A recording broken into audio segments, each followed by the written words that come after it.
आजकल के जनरेशन अगर रेडियो में आना चाहें तो आप इतना ब्यूटीफुल एक्सपीरियंस अपना बता रहे हो, क्योंकि आप सिर्फ एक जॉब नहीं करते हो, आप उस जॉब को लिव करते हो। जैसे आप बता रहे हो, आप कितने अपनी ही नज़रों से लोगों को कितना लाइव देखने लगते हो, है ना। तो मैम, अगर आजकल की जनरेशन को अगर रेडियो में आना हो तो आप उनको क्या एडवाइस करोगे, या क्या उन्हें करना चाहिए, क्या उन्हें प्रिपरेशन करनी चाहिए? जैसे आपको ओवर 30 ईयर्स का एक्सपीरियंस हुआ है, मतलब कैसे करके उन्हें करना चाहिए? और यू आर इन गवर्नमेंट, आप पब्लिक सर्विस कमीशन से हैं, पब्लिक सर्विस ब्रॉडकास्टिंग, और आजकल और मैं इंडियन ब्रॉडकास्टिंग सर्विसेज में प्रोग्राम में हूँ। इंडियन ब्रॉडकास्टिंग सर्विसेज हैं हमारी जी। और आप यूथ के लिए पूछ रहे हैं। हाँ। तो देखिए, जो रेडियो है उसमें हमारे पास चार विंग्स होते हैं। पहला विंग प्रोग्राम विंग है, जिसमें हम लोग तमाम प्रोग्राम बनाते हैं, स्पेशल ऑडियंस प्रोग्राम बनाते हैं, जैसे महिलाओं के लिए, युवाओं के लिए, बच्चों के लिए, बुज़ुर्गों के लिए तमाम बनाते हैं। उर्दू प्रोग्राम हमारे होते हैं, संस्कृत प्रोग्राम होते हैं, इंग्लिश प्रोग्राम होते हैं, तमाम प्रोग्राम्स होते हैं। ये हो गया। एक होता है न्यूज़ विंग, जो न्यूज़ पे काम करता है। न्यूज़ विंग होता है वो इंडियन इंफॉर्मेशन सर्विसेज से आते हैं, तो उसके लिए इंडियन इंफॉर्मेशन सर्विसेज हैं, उसके लिए आप जो उसका पेपर देना पड़ता है उसको। और दूसरी चीज़ है कि आप हमारे यहाँ ये भी है, इंजीनियरिंग सर्विसेज भी हैं। तो एक तो इंडियन इंजीनियरिंग सर्विसेज से भी हमारे यहाँ सिलेक्शन होता है उसमें कुछ पोस्ट पे। और इसके अलावा आपने अगर एमएससी किया हुआ है, या आपने कई बार ये भी होता है कि हमारे टेक्नीशियंस भी होते हैं, हमारे यहाँ इंजीनियरिंग असिस्टेंट्स भी होते हैं, हमारे यहाँ सीनियर ऑफिसर्स भी होते हैं। तो जो ऑफिसर ग्रेड में हो वो आईईएस के थ्रू आप आते हैं, और जो थोड़ा सा लोअर पोस्ट होती है उनके लिए अगर आपने एमएससी कर रखा है या आपके पास डिप्लोमा है इंजीनियरिंग का, तो आप उसमें आ सकते हैं।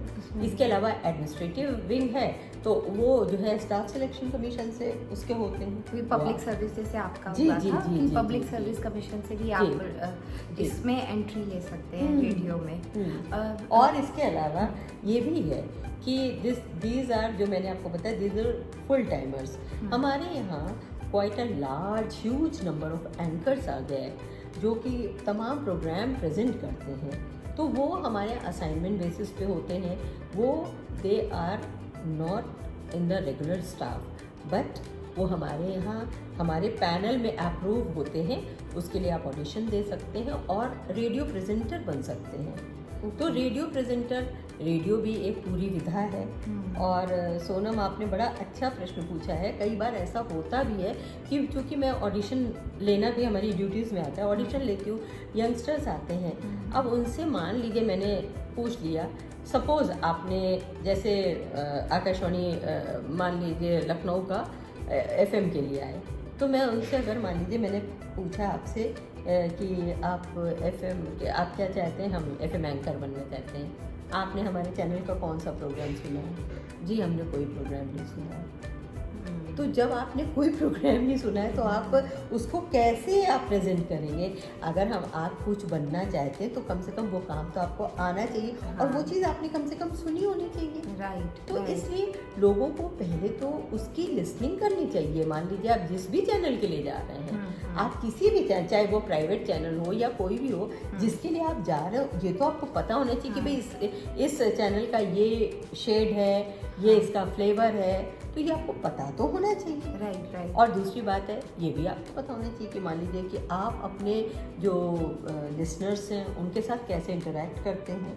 तो अगर ऐसा भी हुआ है कि मैंने लोगों से पूछा है कि आपका फेवरेट एंकर कौन है मेरे चैनल पे, उनको नहीं पता होता है। तो इसलिए मैं उनसे कहना चाहूँगी कि अगर आप एस्पायर कर रहे हैं, अगर आप एस्पायरेंट हैं, तो फिर आप उसको सुनिए। राइट। ऑलरेडी आप ऐसा कि अगर मेरा यहाँ पे इंटरव्यू हो रहा है तो मुझे अपनी फील्ड के बारे में पूरी नॉलेज होनी चाहिए। मैं ग्रामीण महिलाओं का कार्यक्रम जब मैं पढ़ती थी, तो मेरे घर में, मैंने बताया ना, हर समय रेडियो बजता रहता था। तो ग्रामीण महिलाओं का प्रोग्राम अवधि में आता था, तो वो महिलाओं का कार्यक्रम था। और जो लोकल डायलेक्ट है अवध क्षेत्र की, उसमें बोला जाता था। तो मैं उसको सुनती रहती थी। तो वो मैं कहती थी अपनी माँ से एक बार मुझे अगर इसका एंकर बना दिया जाए, इसका प्रेजेंटर, तो मैं दिखा सकती हूँ कि इस प्रोग्राम को कितना अच्छा किया जा सकता है। तो खैर ये तो ऐसे ही घर में जनरल बात थी। लेकिन जब मैं लखनऊ में आ गई और ट्रांसफ़र होके, तो अवधि कार्यक्रम हमने बहुत सालों किया और खिलखिल दीदी के नाम से मैं बोलती थी और बहुत पॉपुलर प्रोग्राम रहा अवधि में। मुझे बहुत अच्छा लगा। It was my turning point of life once again, क्योंकि जब आप शहरी क्षेत्रों के लिए बात करते हैं तो आपके सामने चुनौतियां दूसरी होती हैं, लेकिन जब आप ग्रामीण क्षेत्र के वो भी महिलाओं से बात करते हैं तो आपके सामने चुनौतियां बिल्कुल दूसरी होती हैं, क्योंकि ग्रामीण महिलाओं का जो बिल्कुल घर में रहती हैं, गांव में रहती हैं, उनका सेटअप बिल्कुल अलग होता है। तो आपको उसी लेवल पे जाके बात करनी पड़ती है। और आपको मैं बताऊं कि जब हम उसमें बात करते थे तो मैं नंद रहती थी और एक मेरी भाभी होती थी।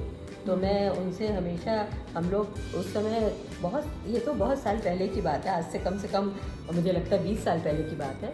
तो उस समय जब बात होती थी तो हम लोग फ्रिज भी नहीं बोलते थे।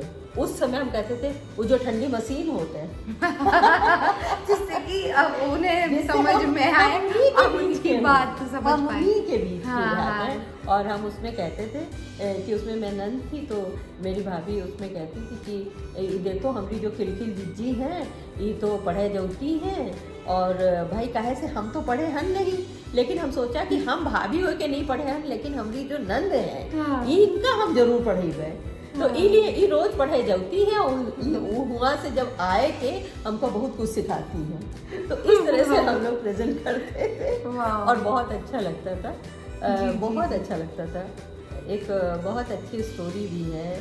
अभी क्या हुआ, अभी क्या हुआ कि जब मैं लखनऊ में हेड ऑफ प्रोग्राम्स बनी तो मुझे किसी ने कहा कि आपसे मिलने कुछ ग्रामीण महिलाएं आई हुई हैं। मैंने कहा ठीक है, बहुत लोग आते ही हैं मुझसे मिलने। मैंने कहा ठीक है आई। तो फिर मैंने उनका वेलकम किया, वो बैठी तो वो सब बिल्कुल ग्रामीण महिलाएं थी। तो उन्होंने कहा कि आपने मुझे पहचाना? मैंने कहा कि अब और वो भी श्रोताओं को हम कैसे पहचानेंगे, रेडियो तो एक ब्लाइंड मीडिया है। तो फिर भी मैंने कहा कि कुछ बताइए तो मुझे याद आ जाएगा, ऐसे करके। तो कह रहे, तो फिर मैंने कहा चलिए हम आपको इतने वर्षों सुनते थे, तब हमारी शादी भी नहीं हुई थी और हम आपको सुनते थे।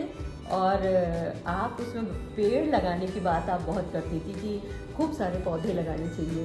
तो जब वो अपनी भाषा में कहती, जब हम कुंवारे रहन तो हम बहुत सारे पेड़ लगाए रहा और आज जो है उमा बहुत सारे फल आए गए हैं।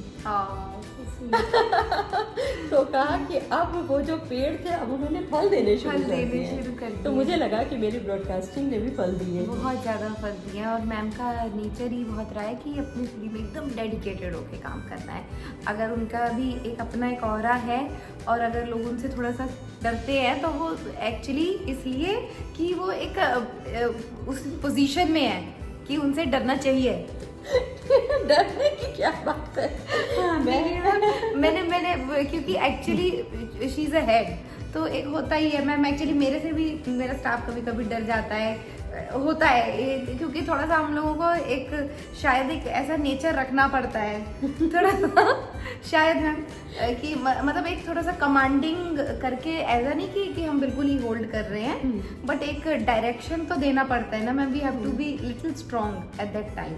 जी मैम, जैसे ये अभी आपने इन लोगों को बताया कि आप इस तरीके से भी अपना जैसे करियर बना सकते हैं रेडियो में। मैम, आपका जैसे गवर्नमेंट का है all India radio, private radios, और इसमें एज अ जैसे आप वर्क करते हैं उसका कैसा एक्सपीरियंस रहता है आप लोगों का? देखिए मैंने तो आप बता रहे हो प्राइवेट रेडियो और गवर्नमेंट रेडियो, मैंने बोला ना कि मैंने कभी नौकरी तो की नहीं है। मैंने एक मिशनरी की तरह काम किया। रेडियो मेरे पता नहीं, रेडियो मेरी ज़िंदगी है और मैंने उसको जिस चीज़ को मैं एंजॉय करूं, जो मुझे अच्छा लगे, मैं स्टूडियोज़ में 12-12, 14-14 घंटे काम करती थी।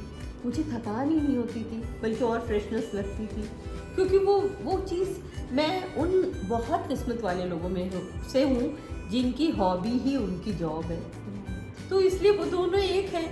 तो इसलिए मुझे नहीं मालूम है। कई बार लोग मुझे ये भी कहते हैं कि कई बार मैं बहुत छोटे केंद्रों पे काम करती, मुझे पोस्टिंग मिली, जैसे बरेली है तो वो एक लोकल रेडियो स्टेशन है, जबकि लखनऊ एक कैपिटल स्टेशन है। तो कई लोग हमसे कहते थे कि आपके जैसे ऑफिसर को लोकल रेडियो स्टेशन पोस्टिंग दी गई है। तो मुझे ये पता ही नहीं होता कौन सा लोकल रेडियो, कौन सा कैपिटल रेडियो। मैं तो जैसे हर जगह अपने को पूरा रेडियो पे ही जान डाल देना, बस रेडियो में ही है। जान डाल देना। अब इससे क्या फर्क पड़ता है कि वो बरेली है, कि वो लखनऊ है, कि वो दिल्ली है। मैं तो हर जगह, मुझे लगता है कि जो चीज़ मुझे दी गई है मैं उसे बेस्ट से बेस्ट करने में विश्वास रखती हूँ। और पब्लिक सर्विस ब्रॉडकास्टिंग है, मुझे लगता है पब्लिक तो सब जगह सेम है। तो मैं उसके लिए काम करती हूँ, खुश होकर काम करती हूँ, पब्लिक से कनेक्ट करती हूँ, पब्लिक से बात को एंजॉय करती हूँ, राइट। और आप जैसे लोगों से मिलती हूँ। हाँ, यह तो हम लोगों का खैर बहुत अच्छा लग है।